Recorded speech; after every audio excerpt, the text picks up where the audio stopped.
মানুষ মমতাদির সঙ্গেই আছে। রানাঘাটের দত্তফুলিয়ায় মন্তব্য তৃণমূল সাংসদ জুন মালিয়ার। তৃণমূল সাংসদ জুন মালিয়া আত্মবিশ্বাসের সাথে জানান যে সাধারণ মানুষ পুরোপুরি তৃণমূল নেত্রী মমতা বন্দ্যোপাধ্যায়ের পাশে আছেন। তার মতে প্রথম দফার ভোটে মানুষের স্বতঃস্ফূর্ত অংশগ্রহণই তার প্রমাণ। সাংসদ দাবি করেন যে তারা ইতিমধ্যে 110টি আসনে জয়ের ব্যাপারে আশাবাদী এবং বাকি আসনগুলোতেও খেলা হবে। আবার নবান্নে আসতে চলেছেন মমতা। আর কি বললেন শুনুন। আমাদের মণিপুরের বোনেরা তাদের কি অবস্থা? মণিপুর জ্বলছে 3 বছর ধরে। দুটো ছোট্ট 6 মাসের একটি বাচ্চা এবং তার ভাই মায়ের সঙ্গে ঘুমিয়েছিল। মা রাতের বেলা 6 বছরের না 5 বছরের ছেলে এবং তার ছোট্ট 6 মাসের বোনটিকে নিয়ে সে তার মায়ের সঙ্গে ঘুমোচ্ছিল। সে তো জানতো না যে একটা রকেট মিসাইল এসে তার ঘরে পড়বে এবং সে প্রাণ হারাবে, তার বোনটি প্রাণ হারাবে। আর মা এখনো হাসপাতালে আছে। তার দাদুর চোখের জল আমি দেখেছি।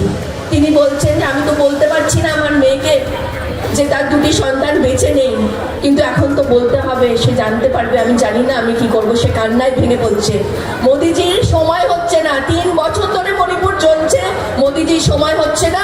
আর সে বাংলায় এসে মিথ্যে প্রতিশ্রুতি দিচ্ছে, মহিলা সুরক্ষা নিয়ে কথা বলছে, মহিলাদের সম্মান নিয়ে কথা বলছে। একটা কথাও বিশ্বাস করবেন না।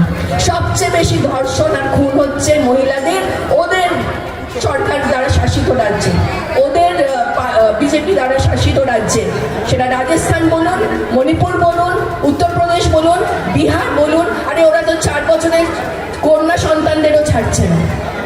তাই মা বোনেদের আবারও বলছি, অনুরোধ করছি যে নিজেরা যদি ভালো থাকতে চান, আপনাকে মমতা দি বা টিএমসি বা জুন মালিয়া বা উজ্জ্বল বিশ্বাসের জন্য ভোটটা দিতে হবে না। এবার ভোটটা দিন নিজেদের জন্য, নিজেদের এলাকার উন্নয়নের জন্য। কারণ বললাম না, যতই করো হামলা আবার জিতবে বাংলা, আবার নবান্নে আসতে চলেছে। 29শে এপ্রিল 2 নম্বর ভোটান টিপে অবশ্যই উজ্জ্বলতাকে বিপুল ভোটে আপনাদের জয়ী করে আনতে হবে। সেই দায়িত্ব আমি আজকে এই মঞ্চ থেকে আপনাদের সকলে যারা যারা এসছেন আপনাদের সকলকে বলে গেলাম এবং আশা করব যে 4 তারিখে আমরা সবাই আনন্দে থাকবো, ভালো থাকবো এবং 4 তারিখ থেকে আবারও নতুন করে উন্নয়নের যাত্রা শুরু হবে মমতাদির হাত ধরে। তাই আমাদের ভিডিও ভালো লাগলে লাইক ও শেয়ার করুন, কমেন্ট সেকশনে আপনাদের মতামত জানান। আরও ভিডিও পেতে আমাদের চ্যানেলটিকে সাবস্ক্রাইব করুন এবং প্রতি মুহূর্তে খবরের আপডেট পেতে প্রেস করুন বেল আইকন।